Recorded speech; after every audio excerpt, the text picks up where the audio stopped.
Press Lord. चला प्रियानो, पुन्हा एक वार आम्ही प्रभूला धन्यवाद देऊया.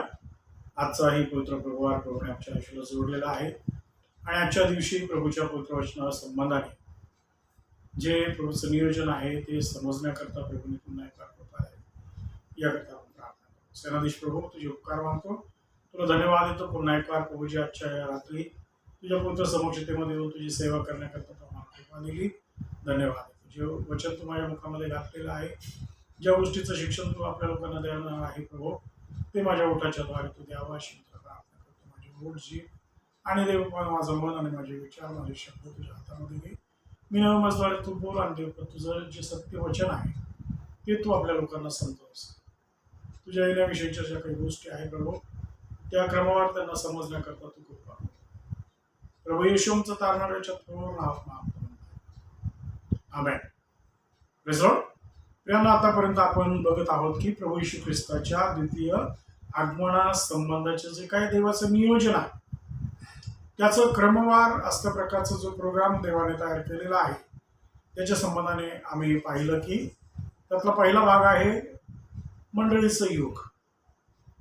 प्रकटीकरणाच्या पुस्तकाच्या 2ऱ्या आणि 3ऱ्या अध्यायामध्ये आम्ही मंडळीच्या युगासंबंधाने पाहतो की 7 मंडळाचा जो काही कालखंड आहे, म्हणजे इसवी सन 1 पासून तर इसवी सन म्हणजे प्रभू येशू ख्रिस्ताच्या येण्यापर्यंतचा हा जो मोठा काळ आहे याला कृपेचं युग आणि मंडळीचं युग असे म्हटलेलं आहे.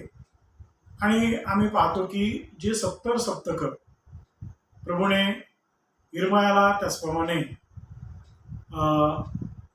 दानिएलाला जी प्रगट केलेली होती, दानिएलाला प्रगट केलेल्या 70 सप्तकाच्या नियोजनासंबंधाने आम्ही पाहतो की मंदिर बांधण्याचा जो काही काळ आहे तो, त्याच्यानंतर प्रभू येशू ख्रिस्ताच्या वधस्तंभावरील मृत्यूचा जो काही काळ आहे तो, ते मिळून जवळजवळ मंदिर बांधण्यापर्यंत यांची जी आहे ती जवळजवळ 7 सप्तकं होत होती.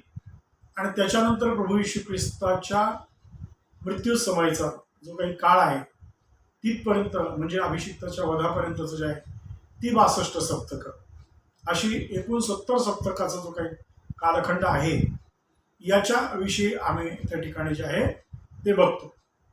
परंतु 69वं सप्तक संपल्यानंतर मध्ये मात्र जो काही महासंकटाच्या काळाचं जे सप्तक होतं ते न गृहीत धरता देवाने त्याच्यामध्ये, म्हणजे 69 सप्तक आणि 70वं सप्तक या 2 सप्तकांच्या मध्ये प्रभूने कृपेचं जे मोठं युग आहे त्याची जी आहे ती त्याच्यामध्ये वर्णन केलेली आहे.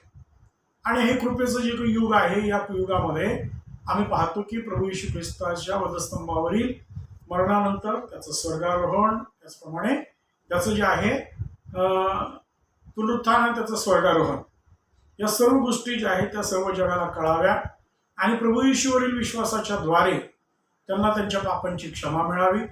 पुन्हा एक वार देवाबरोबर तुटलेला संबंध त्यांचा देवाशी प्रस्थापित व्हावा आणि तारलेल्या लोकांचा मोठा समुदाय प्रभूला मिळावा, असा जो काही देवाचा उद्देश होता, किंवा ख्रिस्ताची जी काही मंडळी हिची रचना करण्याचा जो देवाचा उद्देश होता, तो उद्देश या मंडळीच्या युगामध्ये आपल्याला जे आहे परमेश्वर पूर्ण करत असलेला जे आहे ते आपल्याला पाहायला मिळतं. आता मंडळीच्या युगाची जी समाप्ती आहे ती समाप्ती आम्ही पाहिली की मंडळीच्या रॅप्चर मध्ये जे आहे ती होते.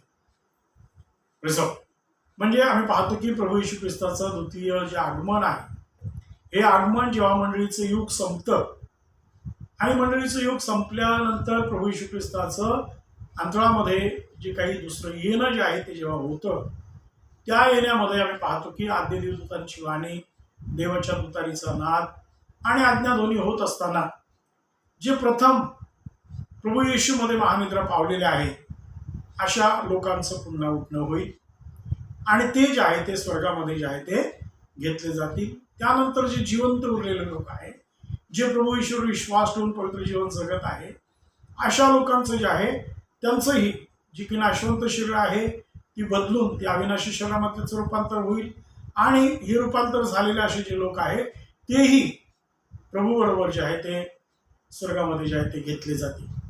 म्हणजे प्रभू येशू ख्रिस्तामध्ये महानिद्रा पावलेले म्हणजे पहिल्या मंडळीच्या कालखंडापासून तर आम्ही पाहतो आतापर्यंत मंडळीच्या रॅप्चर पर्यंतचा जो काही कालखंड यामध्ये जेवढेही प्रभूचे जे संतगण आहे, जे प्रसिद्ध लोक आहे, जे विश्वासणारे आहे, जे मंडळीमध्ये रचले गेलेले असल्या प्रकारचे लोक आहे, परंतु छळामुळे प्रभूच्या वचनामुळे आलेल्या संकटामुळे त्यांचा जो काही छळ झाला, त्यांना जीवे मरावं लागलं किंवा अनेक प्रकारे त्यांच्यावर क्लेश आले, त्यांना जे आहे मारण्यात आलं, ते प्रभू येशू ख्रिस्तासाठी जे आहे ते रक्तसाक्षी झाले. अशा प्रत्येकाचं आणि जे प्रभू येशूमध्ये आराम प्राप्त होऊन जे महानिद्रा पावलेले अशा लोकांचं पहिले पुनरुत्थान होईल आणि त्याच्यानंतर जे जिवंत उरलेले प्रभू येशूवर विश्वास ठेवणारे लोक आहेत अशांचं जे आहे ते लोकांतर होईल. आणि हे दोघंही आम्ही पाहतो की अंतराळामध्ये म्हणजे पहिला जो स्वर्ग आपण त्याला म्हणतो त्या ठिकाणी प्रभू येशू ख्रिस्तासह 7 वर्षपर्यंत जे आहे ते प्रभू येशू बरोबर ते राहतील. म्हणजे पवित्र जनांचा मोठा समुदाय, तारलेल्या लोकांचा मोठा समुदाय जो आहे म्हणजे प्रभू येशू ख्रिस्ताची जी वधू आहे, जी मंडळी आहे, त्या मंडळीचं उचललं जाणं किंवा तिचं लोकांतर होणं हा जो आहे याला रॅप्चर म्हणून आम्ही पाहतो की संबोधण्यात आलेला आहे. आणि याची सुरुवात आपल्याला प्रकटीकरणाच्या पुस्तकाच्या 4थ्या अध्यायाच्या 1 आणि 2 वचनामध्ये आम्हाला जे आहे ते पाहायला मिळतं. आणि त्या ठिकाणी योहानाला जे आहे त्या ठिकाणी वाणी झाली, त्याने पाहिलं की स्वर्ग उघडलेला, स्वर्गामध्ये दार उघडलेलं आहे आणि अशी वाणी होताना त्याने ऐकली करण्यासारखी की इकडे वर ये.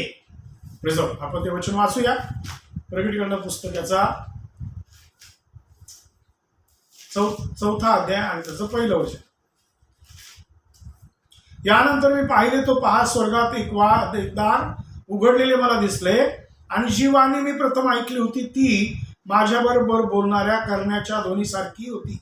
ती म्हणाली, इकडे वर ये, म्हणजे ज्या गोष्टी यानंतर घडून आल्या पाहिजे त्या मी तुला दाखवीन. आणि तिथे म्हटले, लागलाच मी आत्म्याने संचलित झालो, तो पहा स्वर्गात राजासन मांडलेले होते आणि त्या राजासनावर कोणी एक बसलेला होता.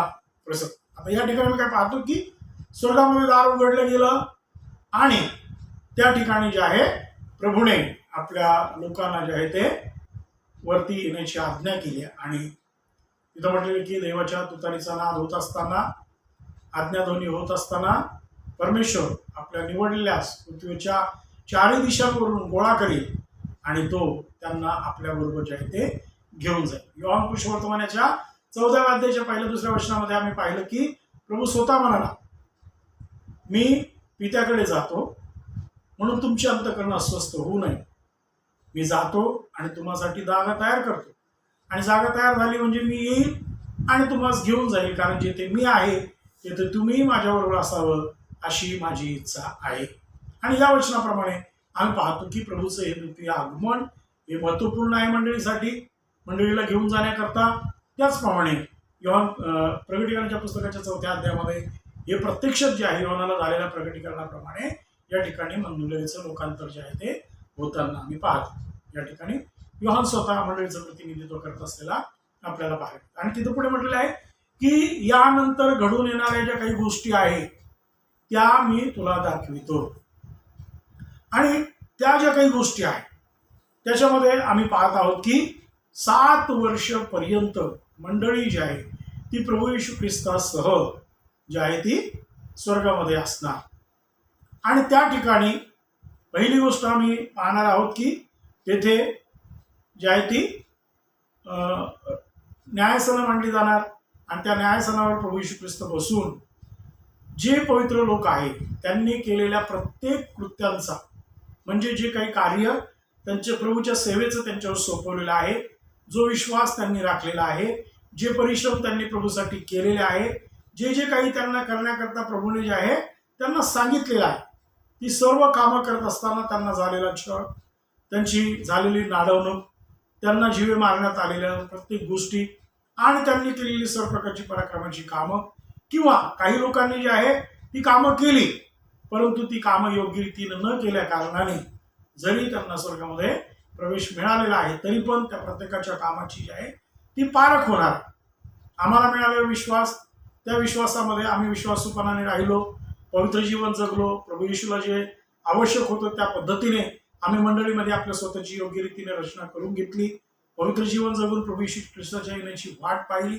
आणि असे जे लोक आहेत ते लोक त्यांनी जगामध्ये असताना जगाच्या गोष्टी, आपल्या संसाराच्या गोष्टी आणि याकडे लक्ष न देता प्रभूच्या कार्याकडे त्यांनी लक्ष दिलं. आणि त्याच्यामुळे आम्ही पाहतो त्यांना जे पारितोषिक मिळणार आहे, जसं आम्ही धन्यवादाचं जे काही प्रभू येशू ख्रिस्ताने मत्ती वर्तमान याच्या 5व्या अध्यायामध्ये धन्यवादासंबंधाने जे काही शिकवलेलं आहे, तिथे आम्ही पाहतो की ज्यांचा सुभक्तीमुळे ज्यांचा छळ झाला ते धन्य आहेत. आणि आम्ही पाहतो की त्यांना जे आहे चांगल्या प्रकारचं पारितोषिक जे आहे ते मिळणार आहे. त्याचप्रमाणे आम्ही पाहतो की जे सर्व प्रकारचे धन्यवाद त्या ठिकाणी आहे, त्या धन्यवादामध्ये मिळणारे सर्व प्रकारचे जे काही पारितोषिक आहे त्या ठिकाणी मिळणार. त्यानंतर संत पाऊल पण सांगतो की प्रत्येकाच्या कामाची अग्नीने पारख होणार. ज्याचं काम सोन्यासारखं जे आहे असेल ते सोन्यासारखं उजळून निघेल, मौल्यवान पाषाणासारखं जे आहे ते टिकून राहील. आणि आम्ही पाहतो गवत, पाटा आणि लाकूड जे आहे हे मात्र ते जळून जाईल. म्हणजे आमच्या प्रत्येकाच्या कामाची जी आहे ती परीक्षा होणार आणि त्या परीक्षेप्रमाणे आम्हाला जे आहे ते पारितोषिक मिळणार. म्हणून 7 वर्षाच्या या काळामध्ये आम्ही पाहतो जगामध्ये महासंकटाचा काळ असेल, पण त्याच वेळेला प्रभू येशू ख्रिस्त जो आहे तो आपल्या लोकांना त्या ठिकाणी जे आहे त्यांनी केलेल्या कामाचं पारितोषिक देईल. त्यांना जीवनाचा जो आहे मुकुट देतील. त्यामध्ये आम्ही पाहतो की त्यांनी केलेल्या प्रत्येक परिश्रमाचं जे काय पारितोषिक त्यांना प्राप्त होईल. आणि म्हणून हा काळ अतिशय महत्वाचा आहे. त्याच्यानंतर आम्ही पाहतो की त्याच काळामध्ये वरती जे आहे तिथं आम्ही स्वर्गामध्ये दुसरी गोष्ट पाहतो की कोकऱ्याच्या लग्न जे आहे ते असणार आहे. कोकऱ्याचं लग्न म्हणजे प्रभू येशू ख्रिस्त हा आपला वर आहे आणि मंडळी ही त्याची वधू आहे. जसं एपिस्कराच्या पत्राच्या 5व्या अध्यायामध्ये आम्ही पाहतो की त्या ठिकाणी म्हटलेलं आहे की हे रहस्य फार मोठं आहे. पती पत्नीविषयीचं रहस्याबद्दल तो सांगतो आणि तो म्हणतो हे रहस्य मंडळी आणि ख्रिस्त यांच्या संबंधाने आहे. आणि आम्ही पाहतो की हे जे रहस्य आहे म्हणजे मंडळी आणि ख्रिस्त, मंडळी ही ख्रिस्ताची वधू आहे आणि ख्रिस्त हा मंडळीचं मस्तक किंवा मंडळीचा वर आहे. आणि त्यांचा विवाह जो आहे त्याला कोकऱ्याचं लग्न म्हटलेलं आहे. आणि ते कोकऱ्याचं लग्न आपल्याला प्रकटीकरणाच्या पुस्तकाच्या मला वाटतं 19व्या अध्यायामध्ये आपल्याला ते पाहायला मिळतं. आपण बघूया. 19वा जो अध्याय आहे त्यामध्ये कोकऱ्याच्या लग्नाची जी काही आहे त्या ठिकाणी आपल्याला गोष्ट जी आहे ती पाहायला मिळते. आणि त्यानंतर कोकऱ्याच्या लग्नानंतर कोकऱ्याच्या लग्नाची मोठी जी मेजवानी आहे ती मेजवानी जी आहे त्या ठिकाणी आपल्याला पाहायला मिळते. म्हणजे आम्ही पाहतो की स्वर्गामध्ये पहिली गोष्ट प्रभू येशू ख्रिस्त राजासनावर बसून आपल्या लोकांचा न्यायनिवाडा करील. त्यांनी केलेल्या प्रत्येक गोष्टींचं जे आहे चांगल्या गोष्टी ज्या आहेत त्यांनी केलेलं प्रत्येक काम त्याचं त्यांना तो पारितोषिक देईल.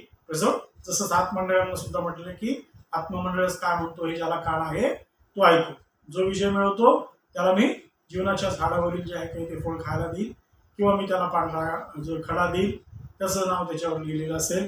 मी त्याला माझ्याबरोबर राजासनावर बसू देईल.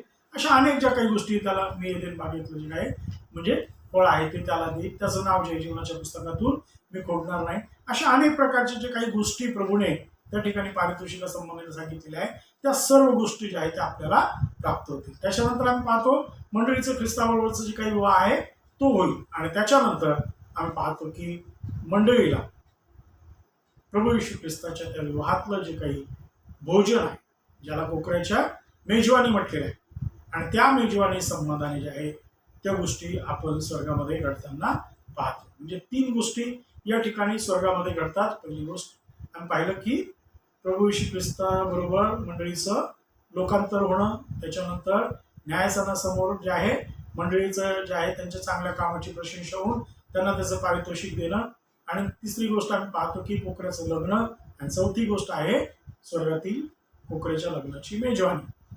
आणि ह्या सर्व गोष्टी घडत असताना जगामध्ये 7 वर्ष हा महासंकटाचा काळ जो आहे तो असणार आहे. आणि हा महासंकटाचा काळ कशासाठी आहे तर दानिएलाची जी 70 सप्तकं आहे त्याच्यामध्ये 69 सप्तकं प्रभू येशू ख्रिस्ताच्या मृत्यूपर्यंत पूर्ण झाली. आणि त्यानंतर 70वर राहिलेलं जे सप्तक आहे 7 वर्षाचा काळ, एक सप्तक म्हणजे 7 वर्षांचा काळ, हा 7 वर्षांचा जो काही काळ आहे त्याला बाजूला ठेवलेलं होतं. आणि तो 7 वर्षांचा काळ मंडळीच्या लोकांतरानंतर सुरू होतो.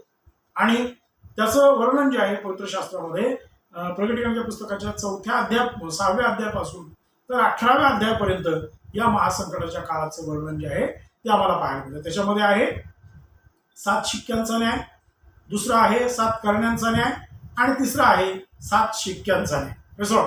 तर 7 शिक्क्यांचा न्याय, 7 करण्यांचा न्याय आणि 7 वाट्यांचा न्याय, असे 3 प्रकारचे काही न्याय जे आहे ते आम्हाला त्या ठिकाणी जे आहे ते पाहायला मिळतात. त्याच्यानंतर या महासंकटाच्या काळाचे जे आहे 2 भाग जे आहे ते पाडण्यात आलेले. पहिला जो काही भाग आहे त्याला म्हणजे 3.5 वर्षाचा जो काही काळ आहे तो आहे ख्रिस्त विरोधकाचं प्रगट होणं, ख्रिस्त विरोधकाच्या हातामध्ये राज्य येणं, इस्रायल लोक जे आहे त्याला मिळणं आणि त्याचप्रमाणे आम्ही पाहतो की इस्रायल लोकांनी बांधलेले जे काही मंदिर आहे त्या मंदिराला सुद्धा त्याची जी आहे म्हणजे तो स्वतः त्याला मान्यता देईल आणि आम्ही पाहतो की तो जगाबरोबर 7 वर्षाचा शांतीचा जो काही तो करार तो करील. आणि आम्ही पाहतो की हे होत असताना या पहिल्या जे काही काळामध्ये आहे तिथे आम्ही पाहतो की 2 संदेश जे आहेत ते पण येतात. इस्रायल लोकांचं जे आहे तेही त्या ठिकाणी त्याच्याबरोबर तोपर्यंत हे मसीहाला ओळखणार नाही, परंतु जेव्हा 2 संदेश जे आहे ते प्रभू पाठवील त्यावेळेला आम्ही पाहतो की हे 2 संदेश प्रभू येशू ख्रिस्ताबद्दल ज्या आहेत त्या गोष्टी त्याच्या भविष्याबद्दलच्या गोष्टी ज्या आहेत त्या लोकांना सांगतील. कारण प्रभू येशू ख्रिस्ताकडवीच आहे या गोष्टी ज्या आहेत त्याही यहूद्यांना माहीत पडतील आणि बहुत लोक जे आहेत ते त्याच्यावर त्यावेळेला विश्वास ठेवतील. परंतु जे लोक प्रभूवर त्यावर विश्वास ठेवतील त्यांना जे आहे त्या मृत्यूला सामोरं जावं लागेल. कारण ते ख्रिस्त विरोधकाचा जो शिक्का आहे 666 तो त्यांनी आपल्या कपाळावर ग्रहण केलेला नसेल तर आम्ही पाहतो की देवदूताने प्रभू येशू ख्रिस्ताचे जे लोक आहेत त्यांच्या कपाळावर ते देवाची आज्ञाचा शिक्का जो आहे तो मारलेला आपल्याला पाहायला मिळतो. जसे म्हणजे 1,44,000 लोक जे आहेत त्यांच्या संबंधाने पवित्रशास्त्रामध्ये आपल्याला म्हणजे 7व्या आणि 14व्या अध्यायामध्ये या गोष्टींचं वर्णन जे आहे ते आपल्याला पाहायला मिळतं. आणि त्याच्यानंतर आम्ही पाहतो की ख्रिस्त विरोधकाचं जे काही राज्य आहे त्या राज्यामध्ये अतिशय भयानक असल्या प्रकारची जी काही अवस्था असणार आहे. कारण तिथं आम्ही पाहतो की स्वर्गातून जे आहे तिथून 7 शिक्क्यांचा जो काही न्याय आहे तो प्रगट होईल, 7 करण्यांचा जो आहे तो न्याय प्रगट होईल आणि 7 वाट्यांचाही न्याय जो आहे तो प्रगट होईल. आणि त्यामुळे जगावर भयानक असल्या प्रकारची जी आहे ती संकट ओढवली जातील. या संबंधाने दानिएलच्या पुस्तकाच्या 12व्या अध्यायाच्या 1ल्या वचनामध्ये आणि 2ऱ्या वचनामध्येही आपल्याला विषयी जे आहे ते सांगण्यात आलेलं आहे. तिथं म्हटले त्या समय तुझ्या लोकांचा कैवर घेणारा मोठा अधिपती जो मिखाईल तो उठेल आणि कोणतेही राष्ट्र निर्माण झाल्यापासून कधी आले नाही असे संकट त्या समय येईल. तुझ्या लोकांपैकी ज्यांची नावं वहीत लिहिलेली आढळतील ते सर्व त्यावेळेला मुक्त होतील. म्हणजे ज्यांची नावं जीवनाच्या पुस्तकात लिहिलेली आहे, जे तारण पावलेले आहे तेच लोक या ठिकाणी म्हणजे मुक्त होतील. म्हणजे ते प्रभू बरोबर त्यांचं जे आहे ते लोकांतर होईल. बाकीचे जे लोक आहेत त्यांच्यावर मात्र कोणतंही राष्ट्र निर्माण झाल्यापासून असा संकटाचा काळ कधी आला नाही अशा प्रकारची परिस्थिती त्यावेळेला जी आहे ती निर्माण होईल. त्याचप्रमाणे मत्ती कृष्णवर्तमानाच्या 24व्या अध्यायाच्या 21 आणि 22 वचनामध्ये सुद्धा हे भविष्य प्रभू येशूने स्वतः जे आहे ते केलेलं आपल्याला पाहायला मिळतं. बघा, कारण जगाच्या प्रारंभापासून आतापर्यंत आले नाही व पुढे कधी येणार नाही असे मोठे संकट त्या काळी येईल आणि ते दिवस कमी केले गेले नसते तर कोणाही मनुष्याचा निभाव लागला नसता, परंतु निवडलेल्यांसाठी ते कमी केले जातील. आमेन. तर या ठिकाणी या महासंकटाच्या काळाचं जे काही वर्णन आहे ते आपल्याला पाहायला मिळतं की ते अतिशय भयानक आहे. आणि आजची जी परिस्थिती आम्ही पाहत आहोत की प्रभूच्या येण्याच्या वेळेला जे आहे कशा प्रकारची परिस्थिती होईल हे प्रभूने अगोदर जे आहे ते आज्ञा केली होती. नोहाच्या काळामध्ये जसं झालं त्या प्रकारे जे आहे ते होईल असं आम्ही पाहतो. त्याचप्रमाणे आम्ही पाहतो की पुष्कळ लोक जे आहेत ते प्रीती थंडावेल, विश्वास जो आहे तो डळमळेल लोकांचा. पुष्कळ लोक विश्वासापासून भ्रष्ट होतील कारण पुष्कळ खोटे संदेष्टे आणि खोटे भविष्यवादी आणि खोटे ख्रिस्त जे आहे ते उदयास येतील. या गोष्टी ज्या आहेत त्या प्रभूने आपल्याला सांगितलेल्या. आणि म्हणून आम्ही पाहतो की हा काळ जो आहे तो महाभयानक काळ आहे आणि तो मंडळीसाठी नाही हे मात्र लक्षात ठेवायचा. हा काळ कोणासाठी आहे? हा आहे जगातल्या लोकांनी ज्यांनी प्रभू येशू ख्रिस्ताचा स्वीकार केला नाही, त्यांनी स्वार्थ ऐकून सुद्धा. आणि दुसरी गोष्ट आम्ही पाहतो, ज्या यहुद्यांनी प्रभू येशूवर विश्वास न ठेवता मसीहाला त्यांनी जीवे मारलं आणि अजूनही त्याच्यावर विश्वास ठेवत नाही, अशा लोकांसाठी देवाचा जो काही न्यायाचा हा जो काही काळ आहे, तो परमेश्वराचा क्रोध हा त्यांच्यावर बसवणारा असल्या प्रकारचा काळ आम्हाला पाहायला मिळतात. तर या काळामध्ये अनेक प्रकारच्या गोष्टी ज्या आहेत त्या घडणार आहेत. त्या कोणकोणत्या आहेत त्या आपण या ठिकाणी बघूया. पहिली गोष्ट आम्ही पाहतो, 7 शिक्के आणि 7 करणे आणि 7 वाट्यांचा न्याय जो आहे तो होईल. त्याचप्रमाणे प्रकटीकरणाच्या पुस्तकाच्या 6व्या अध्यायापासून 18व्या अध्यायापर्यंत या संकटाच्या काळाचं वर्णन केलेलं आहे. मत्ती कृष्णवर्तमानाचा 24वा अध्याय त्याचं 21 आणि 22 वचन आणि दानिएलच्या पुस्तकाचा 12वा अध्याय त्याच्या पहिल्या वचनामध्ये आम्ही पाहतो या गोष्टींचं भविष्य केलेलं आहे की हा काळ जो आहे आतापर्यंत जगात कधीच नाही आला, इतका भयानक काळ तो असणार आहे. त्यानंतर ख्रिस्त विरोधक सत्ता चालविणार, या काळावर ज्याची सत्ता असेल तो असणार आहे ख्रिस्त विरोधक किंवा अँटी ख्राइस्ट. आणि त्याचं वर्णन जे आहे ते दुसरे तेसलोनिके याचा 2रा अध्याय आणि त्याच्या 3 ते 12 वचनामध्ये दिलेला आहे. आणि प्रकटीकरणाच्या पुस्तकाचा 13वा अध्याय याच्या पहिल्या वचनापासून म्हणजे संपूर्ण 13वा अध्याय त्यासाठी दिलेला आहे. आणि दानिएलच्या पुस्तकाच्या 7व्या अध्यायाच्या 19व्या वचनापासून तर 27व्या वचनापर्यंत या गोष्टींचा उल्लेख जो आहे तो करण्यात आलेला आहे. म्हणजे ख्रिस्त विरोधकाची जी सत्ता आहे तो कशा प्रकारे प्रगट होईल, तो कशा प्रकारे राज्य करील याविषयी जे आहे त्या ठिकाणी लिहिलेलं आहे.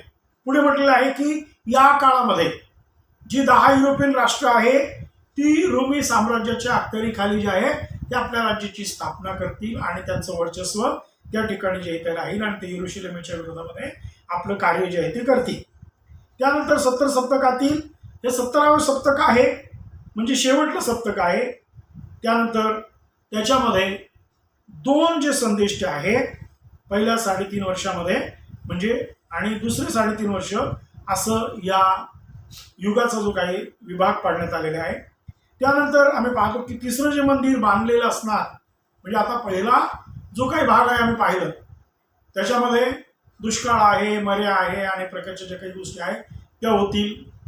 ख्रिस्त विरोधक जो आहे तो लोकांबरोबर जे आहे ते शांतीचा करार करील खरा, परंतु हळूहळू जो आहे तो लोकांना जे आहे ते जीवे मारण्याचा प्रयत्न करील आणि अनेक प्रकारच्या गोष्टी ज्या आहेत तिथे होतील. जवळजवळ संपूर्ण पृथ्वीवरून म्हणजे 1/2 म्हणजे अर्धी मानवजात जी आहे ती या काळामध्ये नष्ट केली जाईल. त्याच्यानंतर आम्ही पाहतो पुढचा जो काही काळ आहे त्याला म्हणजे अतिशय भयानक असल्या प्रकारचा महासंकटाचा काळ, त्याला ग्रेट ट्रिब्युलेशन म्हणून इंग्लिशमध्ये त्याचं जे आहे त्याला शब्द वापरलेला आहे. ग्रेट ट्रिब्युलेशन याचा अर्थ अतिशय भयानक असल्या प्रकारचा महासंकटाचा काळ जो आहे तो असणार. तो कशाने सुरू होईल तर त्यावेळेला आम्ही पाहतो 3.5 वर्ष त्याची संपल्यानंतर हा ख्रिस्त विरोधक म्हणजे यरुशलेमचं जे काही मंदिर 3रं मंदिर बांधण्यात येणार आहे त्या मंदिराच्या उच्चासनावर उभा राहील आणि तेथे तो आपणा स्वतःला म्हणजे देव किंवा जो भजनीय आहे, सर्वशक्तिमान परमेश्वर आहे किंवा प्रभू येशू ख्रिस्त आहे, आपणाला त्याच्या बरोबरीचा तो बनवेल आणि आपणच तो आहोत असल्या प्रकारची स्वतःची जी आहे ती घोषणा करील. आणि त्यावेळेला दानिएलच्या पुस्तकामध्ये सांगितलेल्या ख्रिस्त विरोधकाच्या भविष्याची जी आहे ती आठवण इस्रायल लोकांना होईल आणि मग इस्रायल लोक जे आहे त्याला विरोध करतील. परंतु ज्यावेळेला ते त्याला विरोध करतील त्यावेळेला आम्ही पाहतो की इस्रायलांवर मोठं संकट जे आहे ते जगातली सर्व राष्ट्रे इस्रायलच्या विरोधामध्ये होऊन आम्ही पाहतो त्यांना जीवे मारण्याचा ते प्रयत्न करतील. परंतु तरी पण प्रभू त्यांचा जो आहे तो बचाव करेल. प्रभू त्यांना जे आहे ते सावरून देईल. प्रभू स्वतः त्यांचा आश्रय बनेल आणि त्यांना जगातल्या ज्या अशा आम्ही पाहतो गुप्त स्थळी जो आहे प्रभू त्यांना लपवेल आणि त्यावेळेला प्रभू स्वतः म्हणजे ही 3.5 वर्ष संपल्यानंतर, आता दुसरी 3.5 वर्ष ही संपल्यानंतर पुन्हा प्रभू येशू ख्रिस्त काय करणार आहे, आपल्या मंडळीसह पवित्र जनांसह तो पृथ्वीवर येणार. आता पहिलं त्याचं अप्रगट जे काही आहे ते अंतरामध्ये प्रगटीकरण म्हणजे येणं होईल, त्याच्यामध्ये मंडळी उचलली जाईल आणि त्या 7 वर्ष महासंकटाचा काळ संपल्यानंतर प्रभू येशू ख्रिस्त स्वतः काय करणार आहे, तो पृथ्वीवर आपल्या पवित्र जनांसह येईल. पण त्यापूर्वी तो काय करणार आहे की जो सैतान आहे त्या सैतानाला साखळदंडाने बांधून त्याला जो आहे तो आघातकुपामध्ये टाकून दे.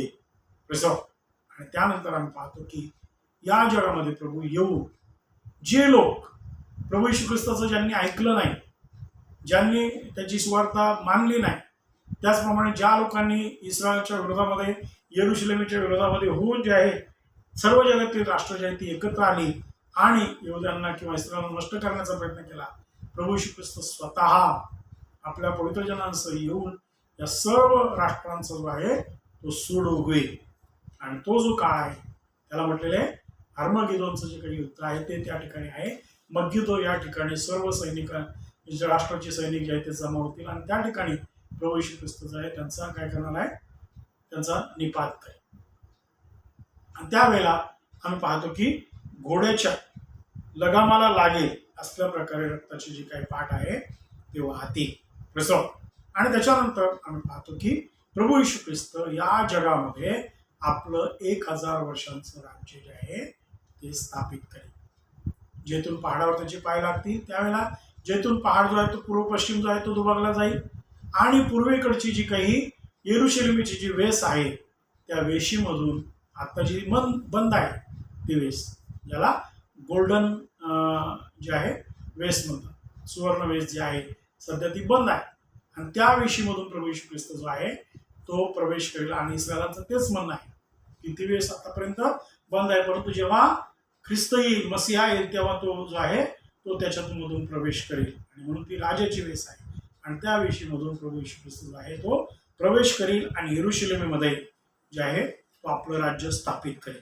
आणि हे जे राज्य आहे हे राज्य 1000 वर्षांचं राज्य आहे प्रभू येशू ख्रिस्ताचं.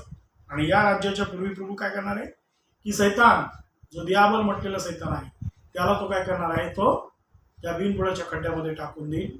आघातकूप त्याला म्हटलेला आहे. आणि ख्रिस्त विरोधक आणि ख्रिस्त विरोधकाचा जो संदेश आहे या दोघांना, म्हणजे हे दोघं जे आहे ते त्या काळामध्ये मोठ्या प्रकारचं काम जे आहे ते ख्रिस्त विरोधक करणार आहे, लोकांना फसवण्याचं. परंतु त्यावेळेला त्याचा जो संदेश असणार आहे म्हणजे आम्ही पाहतो की सैतानामध्ये त्रिकुट आहे, त्रैक्य. एक सैतान, दुसरं जे आहे आम्ही पाहतो ख्रिस्त विरोधक आणि तिसरा जो आहे जो खोटा संदेश आहे. त्याचप्रमाणे आम्ही पाहतो की त्या त्रिकूट जे आहे त्याच्यापैकी दोघांना अग्नीच्या आणि गंधकाच्या सरोवरामध्ये टाकण्यात येईल. म्हणजे पहिले सर्वात प्रथम जो मोठा अग्नीचा आणि गंधकाचा सरोवर आहे त्याच्यामध्ये पडणारे दोघे जे आहे ख्रिस्त विरोधक आणि ख्रिस्त विरोधकाचा जो खोटा संदेश आहे तो.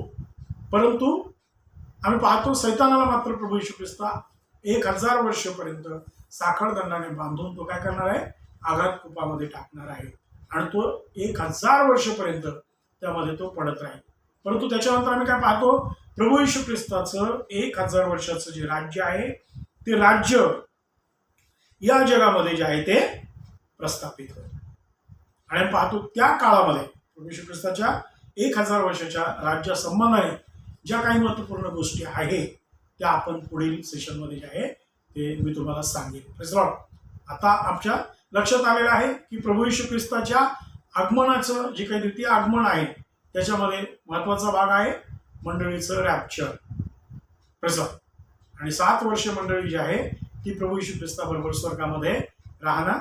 आणि त्यामध्ये स्वर्गामध्ये ज्या 4 गोष्टी होणार आहे, पहिली गोष्ट मंडळीचं स्वर्गामध्ये जे आहे ते लोकांतर.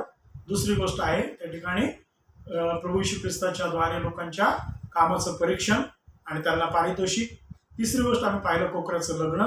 आणि चौथी गोष्ट आम्ही पाहिलं त्याच्यामध्ये की प्रभू येशू ख्रिस्ताच्या लग्नाच्या मेजवानीचं म्हणजे कोकराच्या जी काही मेजवानी आहे ती मेजवानी.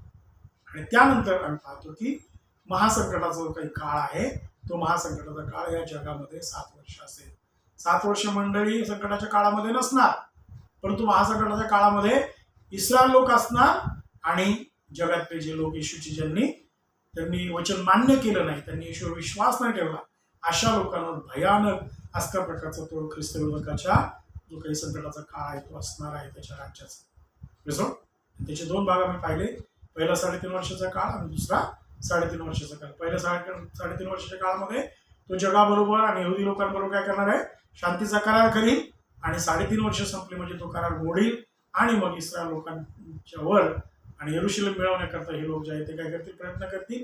परंतु ख्रिस्त विरोधक हा देवाच्या मंदिरामध्ये राजस्थानावर बसून जो आहे तो आपल्याला स्वतःला जेव्हा तो देव म्हणून प्रगट करेल त्यावेळेला इस्लाम लोक त्याला विरोध करतील आणि आम्ही पाहतो की अशा प्रकारे प्रभू येशू ख्रिस्त त्यांची बाजू घेऊन पुन्हा स्वर्गातून पवित्र जनांसह उतरून त्यांचा निपात करील आणि 1000 वर्षाच्या राज्याची तो आपली स्थापना करेल. 1000 वर्षाच्या काळामध्ये काय काय घडणार आहे या संबंधीच्या काही गोष्टी ज्या आहेत त्या आपण पुढील सेशनमध्ये जे आहे ते मी तुम्हाला सांगणार आहे.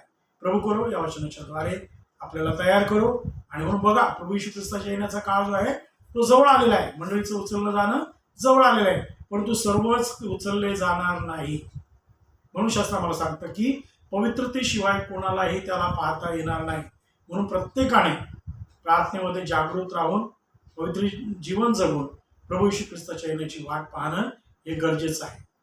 आणि आम्हाला आमच्या पापी स्वभावामध्ये प्रभूला पाहता येणार नाही. म्हणून ज्यांना कोणाला अशी अपेक्षा आहे की चला आपल्याला प्रभू येशू येत आहे, त्याच्याबरोबर आपल्याला जायचं आहे, लोकांतराकरता आपण तयार होऊया अशी इच्छा आहे तर प्रियानं प्रभू करो तुम्हाला कृपा देव.